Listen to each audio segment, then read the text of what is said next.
Hola amigos, en nuestra notiloca de hoy, se niega a abandonar a sus padres. En la mayoría de los países latinos, los hijos viven con sus padres pasados los 20 años. La idea de la familia unida es muy importante en estas comunidades y por eso disfrutan compartir el mayor tiempo posible con ellos. Sin embargo, en Venecia, Italia, una pareja demandó a su hijo por no querer irse de la casa.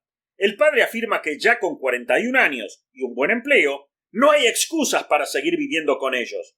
La tensión es terrible y mi esposa está muy estresada por esta situación, dijo sollozando. Indignado, el joven no puede creer esta traición, ya que los padres tienen la obligación moral y legal de cuidar a sus hijos durante toda la vida.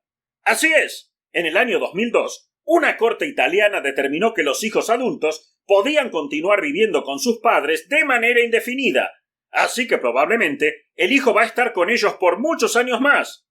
¿Y tú qué piensas? ¿Debería este hombre quedarse o irse de la casa de sus padres? Deja tu opinión en la sección de comentarios que aparece más abajo. Esto es todo por hoy. Mi nombre es Tom Addison. ¡Nos vemos pronto!